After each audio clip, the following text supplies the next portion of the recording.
Welcome to Building Tomorrow, a show about how tech and innovation are building a better world. As usual, I'm your host, Paul Matsko, or am I? Have I been replaced by a digital analog of Paul Matsko, an artificial intelligence that has all of my memories uploaded to the cloud that's simply been programmed to sound like Paul Matsko? Now, that seems unlikely given current technological limitations, but if we're able to overcome those limitations in the future, how would you truly know? And ultimately, what, if anything, makes a conscious person different from a conscious, or for that matter, unconscious AI? Is it me? Am I me? Who the hell am I? Now, I'm a bit worried if I keep talking like this, I'll break down into mad gibbering, punctuated by the occasional wild yop howled out at an uncaring existential void. So instead, Aaron Powell and I are joined by someone with expertise in applying questions of consciousness to and just the philosophy of personhood to artificial intelligence. Susan Schneider, currently NASA's Baruch Blumberg Chair of Astrobiology at the Library of Congress, who holds a bevy of other academic postings around the globe, has a book coming out October 1st titled Artificial You, AI, and the Future of Your Mind. Welcome to the show, Susan. Hello, thanks for having me. Now, you've coined the term mind design, I think, in the book to describe human interactions with artificial intelligence in the future. What does it mean to design a mind? Good question. Well, I think if you're designing a mind, you're designing something that is a conscious being, because I think that's a necessary feature of having a mind. To be conscious involves it feeling like something to be used. So when you smell the aroma of your morning coffee, when you see the rich hues of a sunset, when you feel the pain of stubbing your toe, those are all conscious experiences. Feels like something from the inside to be a sentient being. So if we design minds, that would mean creating synthetic beings that have the felt quality of experience.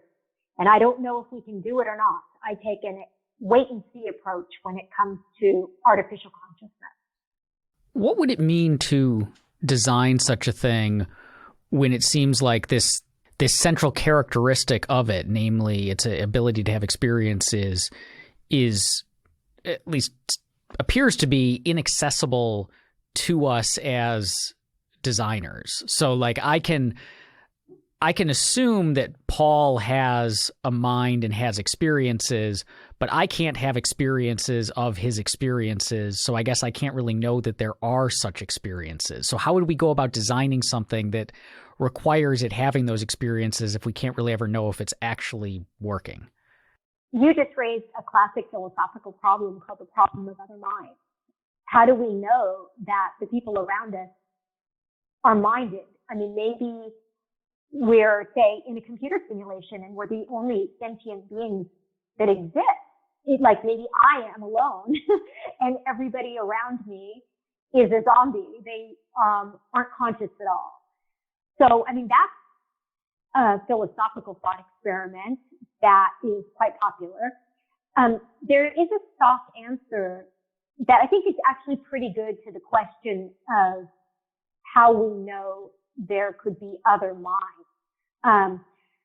But boy, it gets super difficult if we're talking about, in addition to that problem, the problem of how we know just humans around us are sentient.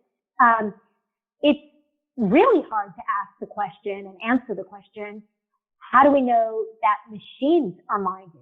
And here I take a practical approach, actually, even though I'm a philosopher.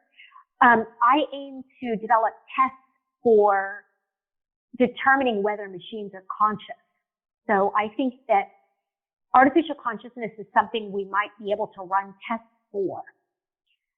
Concerning how we find out whether humans have minds, I think it's really just inference to the best explanation. They have nervous systems like ours, so we can tell introspectively, each one of us can tell that we're conscious. It feels like something to be us. And I know that you have a similar nervous system, right? And I see your behavior, so I sort of infer from there that you must be conscious. I mean, that's actually kind of sounds a bit like an argument that you critique in the book, which is a simplistic notion that if you reproduce the exact same physical set of characteristics, so instead of a human brain that is wired in a particular way, we reproduce it in maybe some other substrate in silicon or in digital form. If it's completely reproducible, it will be the same thing. It'll be the same consciousness, the same being. Is that similar to what you're saying here with, because, Aaron has a nervous system, you have a nervous system, therefore he must be minded? Yeah, I mean, the physical conditions are the same. I mean, I probably shouldn't have brought up the thought experiment of being in a simulation, though, because that's different. I mean, it could be that nobody has a nervous system. But yeah, I mean, it's very similar. And I think the question here is, will we ever produce artificial intelligences that are isomorphic to us in every respect involving consciousness? And there, we don't even know if it's, compatible with our best technology or even the laws of nature to do that. If it was, I assume the machine would be conscious, but that's just a thought experiment. So what I'm worried about is whether the machines that we actually have the technological capacity to build would actually be conscious beings. And there, I think the issue is very nuanced. So I actually take a wait and see approach, and I think we have to look at the details of not just the substrates, like whether the microchips be something like silicon or carbon nanotubes or whatnot, but also the architectural details of the machines. And I think there are reasons for and against actually developing conscious machines. Well, so that maybe that brings up the follow-up question, which is, why does this matter? Right? So like if we're setting out to build minds, presumably we're doing that in order to accomplish something. It might just be, to see if we can, but we're building them, Google's building an AI so that I can wake up in the morning and ask it what the weather is going to be. And as long as it can tell me accurately what the weather is going to be and engage in a convincing conversation, why does it matter if it's conscious or not? As long as all the outward signs look to me like consciousness, so I'm comfortable talking to it. So think about the human future. So if humans merge with AI the way that people like Elon Musk and Ray Kurzweil envision, then if machines can't be conscious, post-humans, i.e. humans who've merged, wouldn't be conscious beings. They wouldn't really have minds at all. So what we would be doing with our technology is extinguishing consciousness from Homo sapiens and changing, we would no longer even technically be Homo sapiens. But those post-human beings wouldn't, in a sense, be an improvement on us. It wouldn't feel like anything to be them, even if they're vastly smarter than we are. So we have to think about what we value. Without consciousness, it won't feel like anything to be ultra smart. Nothing would really matter to a being that isn't sentient. So machine consciousness is ultra important when it comes to questions about the proper use of artificial intelligence technology. Like, do we want to merge with machines? It's also important in understanding the AIs that we create, even setting aside the human brain.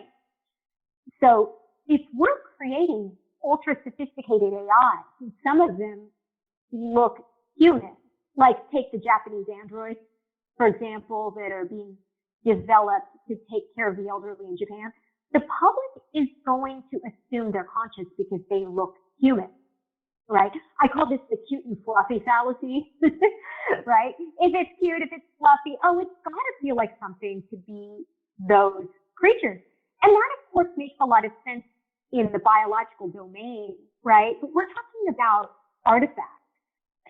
So if we decide that a certain group of AIs, maybe the cute AIs, if you will, the fluffy AIs, they're conscious, then we're giving them rights, special legal consideration that conscious beings get. Well, there are trade-offs with other conscious beings in all sorts of cases, right? Like consider trolley problems. So we're going to be sacrificing humans in certain contexts for AIs that we think are conscious, but oops, we made a mistake, they're not. So I think we really carefully need to investigate the question of machine consciousness, because androids that already look human are under development and people will be doomed.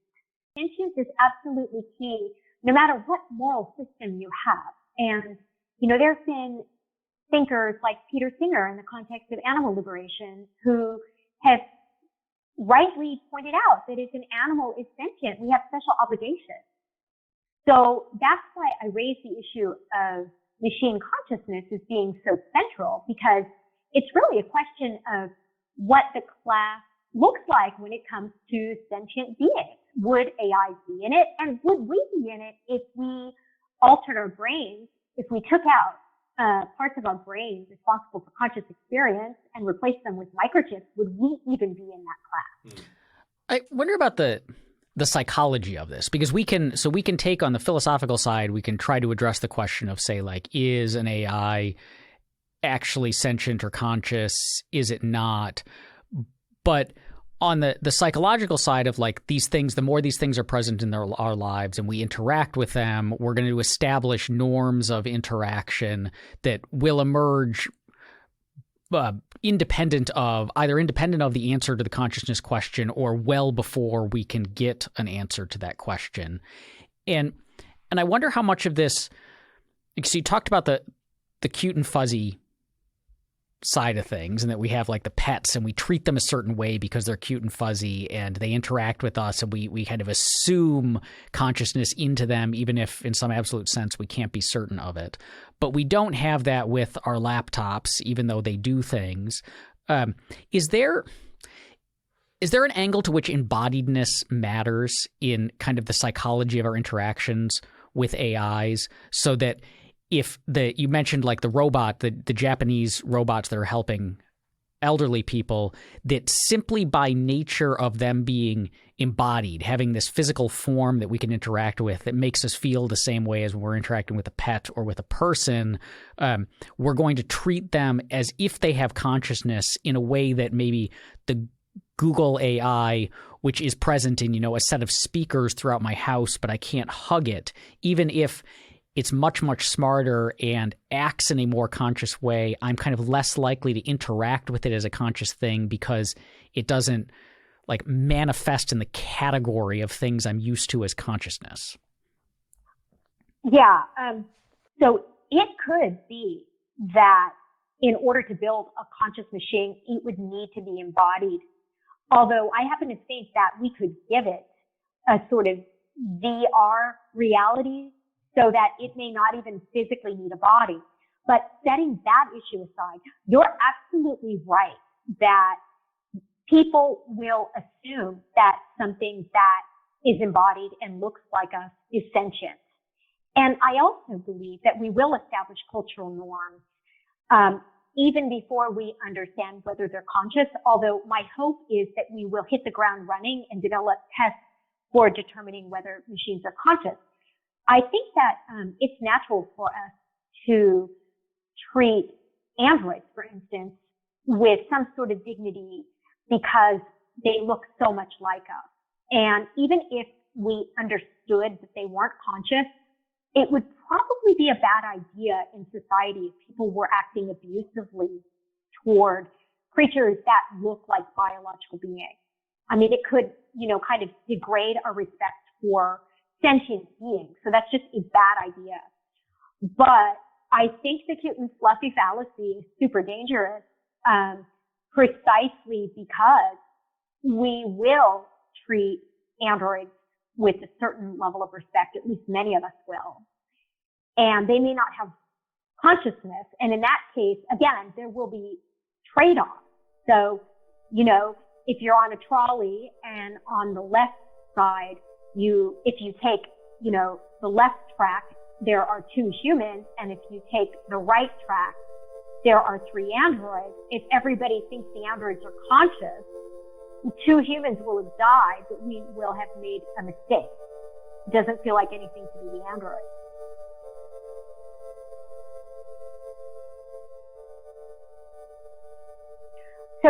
Westworld depicts android abuse. And I think I went to South by Southwest to speak, and they actually had a sort of a Westworld that they created. Isn't that funny? But anyway, would we ever really have anything like a Westworld with true violence rather than just actors, in a nonviolent situation? And I think we shouldn't for lots of reasons, right? But let me also add that at a point in which we don't know whether a being is conscious or not, like before we've developed tests we can believe in for machine consciousness, we should probably apply something like a precautionary principle, because it would be really bad, really catastrophic if we created, an enslaved group and mistreated them. And, even if we tweak their settings so that they want to be our slaves, that just sounds awful. I mean, it sounds like Brave New World, right? Yeah. Well, which is kind of the point of Westworld, where, it's when the audience realizes that the robots in Westworld are actually sentient, everyone, your feeling is, oh, well, that's obviously wrong. But I think one of the broader points of the show is that what was going on in Westworld was wrong even if none of the robots were sentient. That it brought out the worst in people and encouraged them to, and I guess that applies to artificial intelligence outside of a TV show. Oh, yeah, absolutely. I mean, I think that the widespread abuse of humanoids would be very bad, or even, in Blade Runner, they had AI animals. If we saw people, kicking around AI puppies, I mean, I think this stuff is a bad idea. Not just because I have a puppy here.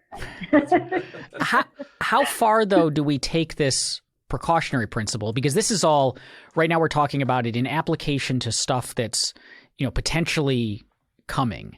But if what we're looking at is like, there's kind of, I think there's two potential bad things that we've been talking about. One is the badness in terms of the behaviors that we engage in, and almost like kind of in an Aristotelian like habit formation sort of way. Like if I simply, even if this thing isn't sentient, if I am using it as a way to practice being rude, then I'm likely to maybe be rude elsewhere in my life with, actually sentient beings. I'm instilling bad habits, I suppose. That's bad in one way. And then the other badness is if we treat these things poorly, and in fact it turns out that they were conscious, then we've committed some terrible wrong that we can't take back. But both of those, we can apply those forward to emerging technologies and things we might run into in the future. But it seems like we can also apply them backwards to existing and acceptable or largely acceptable behavior. So on the, badness of habit stuff, does that mean that we shouldn't also be playing Fortnite or Call of Duty in which we are shooting at the representations of people? Or does it mean, does this mean that we have to be vegetarians? Or if, like, let's say the panpsychism is true, where consciousness is, then suddenly, like, because there are people who believe that, and they might be right, that rocks and plants and trees and all that have, like, how far do we need to take this precautionary principle in both directions? Right. Okay. So I think in the book, I was thinking of the precautionary principle mostly in the context of AI that we don't know whether they're sentient or not. And until we do, we shouldn't put them in any circumstances where there'd be trade-offs with other rights holders. So, that's what I meant in the book. Now, you ask really good questions, though. Like about panpsychism. I'm okay eating a salad, right? VR. I think it's important to ask that kind of a question. At least, again, I don't apply the precautionary principle so much to just interacting with human-like beings. I really apply it when we just don't know whether those beings in question are conscious. So, when we're playing video games, we know they're not conscious, but you're right. There could be other reasons, why we, don't want to see, human-like creatures hurt. I think there have been debates like this about video games. I mean, when we get into VR that's extremely vivid and lifelike, I actually don't think it's a good idea that avatars get, creatures inside of a VR program get abused for reasons that it would potentially be kind of diminishing our respect for sentient beings.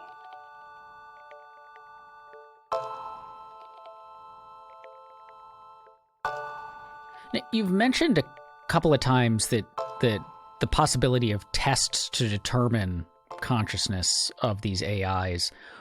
What would those tests potentially look like? Tononi and Christoph Koch and others have developed tests based on the integrated information theory, which is a mathematical measure that seeks to look at computational systems and determine whether that system is conscious. That's been influential. I actually am more skeptical about that. So what I've done, together with some others, is looked at other ways of determining whether AIs are conscious. Together with Ed Turner at Princeton University, he's actually an astrophysicist and one of the people who works on exoplanets and space images. He and I developed a test that is actually a behavior-based question and answer test, but it looks for whether the machine kind of understands the felt quality of experience, whether it has a kind of sense of what it feels like to experience the world. So we have that test. We wrote a short little piece on that in Scientific American, if anybody wants to look at it in more detail. And I talk about it in the book. And then in addition to that, in a TED Talk and in the book, I talk about what I call the CHIP test. So in the CHIP test, I ask you to suppose that you replace part of your brain responsible for part or all of the neural basis of conscious experience with microchips. Then I ask, would it feel any different? Like, would you notice a sort of dimming of conscious experience or some sort of element of your consciousness just going away, like maybe visual consciousness? And you might say, well, Susan, this is just a thought experiment. But the thing is, neural prosthetics are already under development for all sorts of brain disorders and injuries. So, for example, Ted Berger over at USC is developing the artificial hippocampus, which is already in clinical trials in humans, right, with some success. DARPA has been working on all sorts of invasive brain implant technologies for post-traumatic stress disorder, Alzheimer's, and whatnot. So suppose that in the process of treating patients, we stumble upon microchips that we think could help with parts of the brain that are responsible for consciousness in patients that have disorders. And so we try it out. Suppose it works. Well, in that case, I think it tells us that microchips are the right stuff, at least that kind of microchip that was used to be the underlying element for conscious experience. Now, that's not to say that all AIs that are created out of that very type of microchip will be conscious. I think consciousness is a delicate issue depending not just on substrate, but on architecture as well. But I think if we do find that neural prosthetics work in those contexts, that will give us some indication that conscious AI is possible. And I do think that we will know the answer to that question as long as invasive neural implants are pursued the way they are now. One of the other thought experiments that you engage in the book is asking someone to walk into a future mind design lab and which parts of your consciousness do you want to swap out? Do you want to make yourself smarter so you can process information faster? Do you want to remove you can remove literal parts of your brain, replace them with upgraded artificial enhancements, whatever the substrate's based on. And you pose the question of, well, how much of your brain do you replace and you're still you? So what are you getting at with that kind of thought experiment? Yeah, I love that thought experiment because it gives you this, sense that you're out on a shopping trip, right? But instead of getting like Starbucks coffee beans or whatever, you're getting like enhancements like Zen Garden, where you can upgrade to the level of a Zen master in the, blink of an eye, right? Okay. So if we start to replace parts of the brain responsible for consciousness, it could be lights out for us if we don't have the neural basis of consciousness right at the level of microchips, including chip architecture, not just like type, like whether it's silicon or not, but the actual architecture of the chip. I mean, so that's one issue, but there are other issues as well.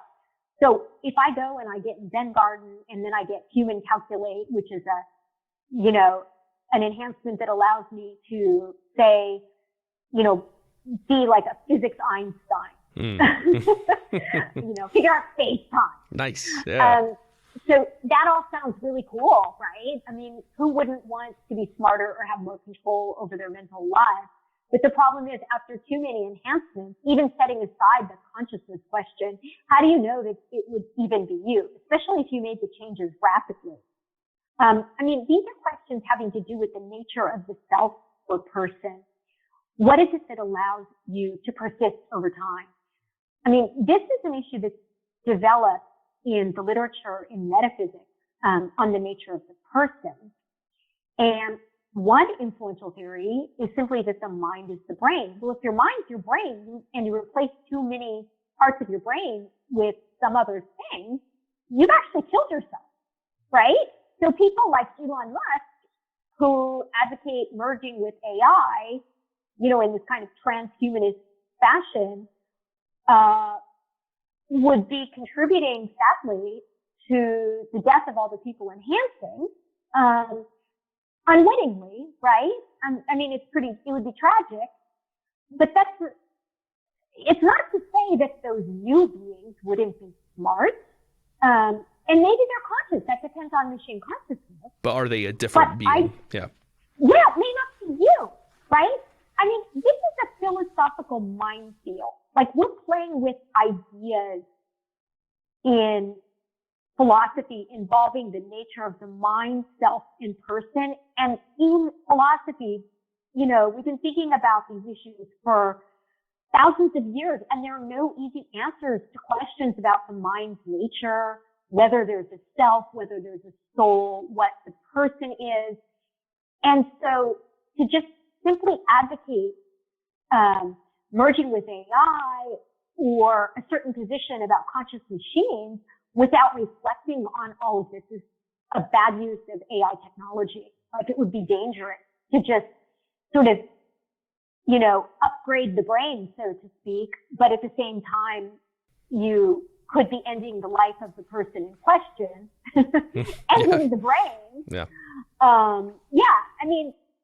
So these aren't issues that technologists are authorities on, right?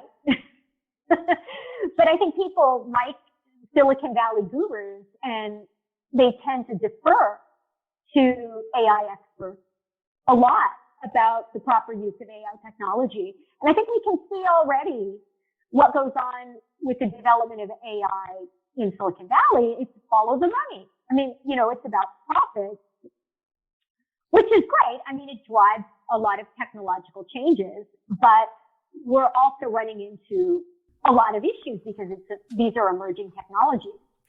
Well, then that raises the question of who gets to answer these questions and how do we go about it? Because you said, like, we should, as we're increasingly approaching these technologies, working with them, making these developments, we should be conscious of these extreme philosophical difficulties, the complexities that may not be immediately obvious, and taking them seriously and really trying to think them through. And that all sounds like, yes, of course.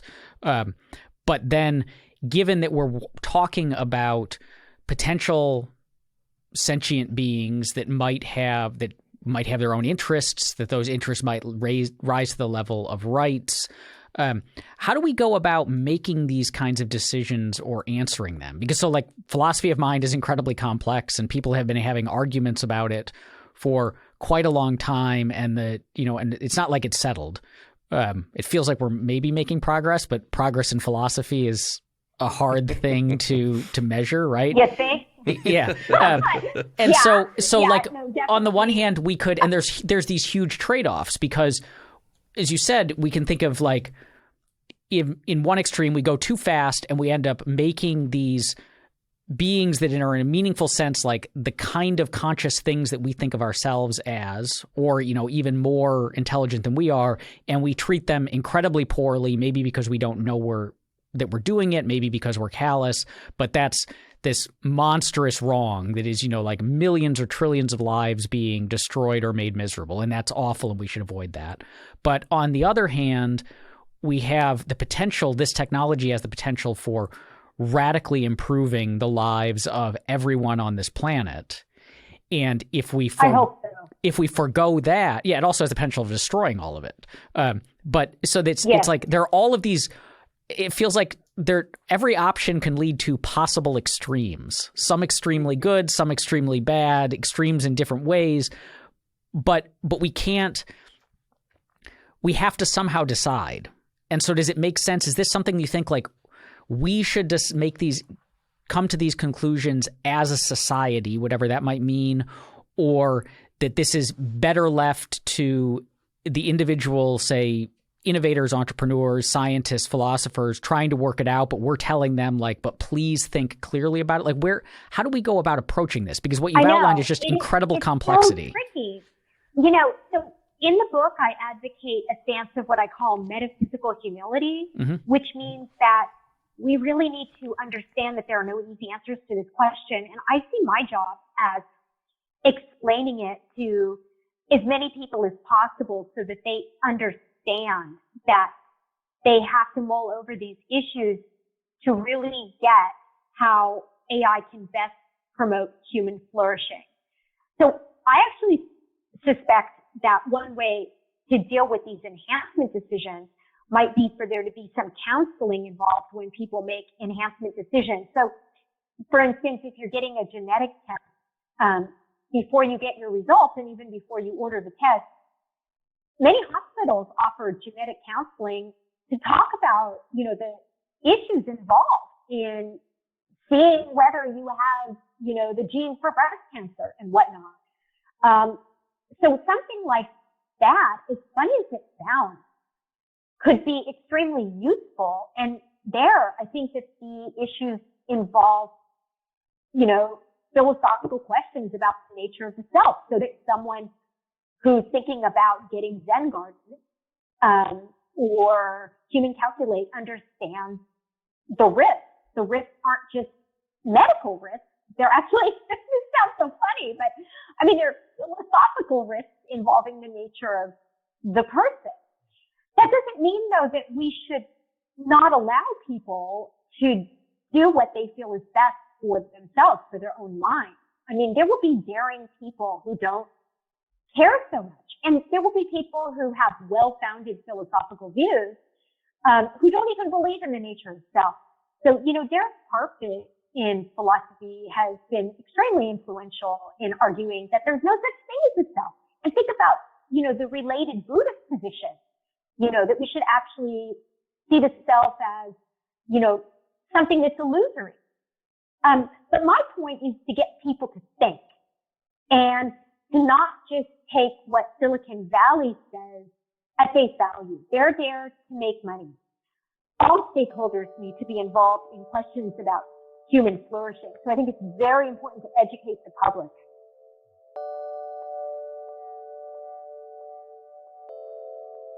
I think AI has to promote human flourishing and improve the lives of sentient beings, and we have to tread very carefully. So the stance of metaphysical humility, I think, is important, encouraging people to think about the ultimate questions before they use artificial intelligence technology in certain ways, or before, as AI researchers, they develop it in certain ways. It's important to know where it's all headed. And of course, we can't predict the future, but we can recognize that issues involving the nature of the mind, the enterprise of mind design, the potential for conscious machines being created, these issues involve philosophical minefields. There's no easy solution to the nature of the self or the person, or the question of whether a machine that we develop is conscious if it's highly intellectually sophisticated.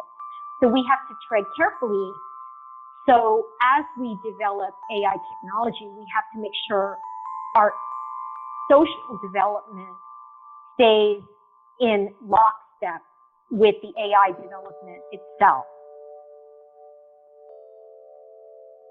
Unless you're an expert in artificial intelligence, you're probably going to have a reaction like I had when I first read Susan's book, which is, wow, we really don't understand what consciousness is.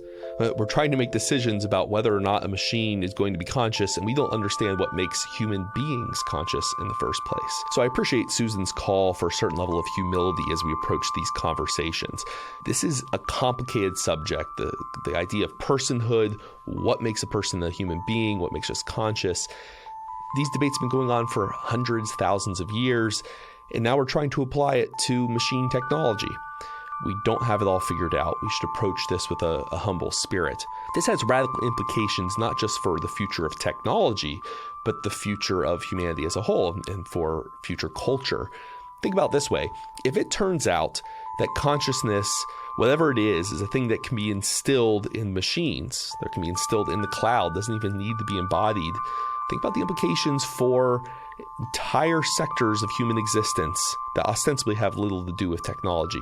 Things like religion.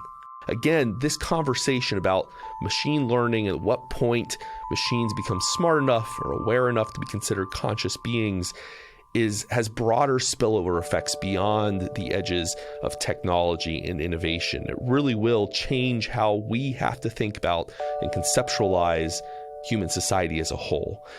And given that reality, I think Susan's approach of encouraging epistemological humility is appropriate. Let's pay attention to what smart folks, ethicists, philosophers, machine learning programmers, what the smartest people in the room are grappling with. Let's learn from them so that we have the tools to make decisions for ourselves in the future when we actually are building potentially conscious machines.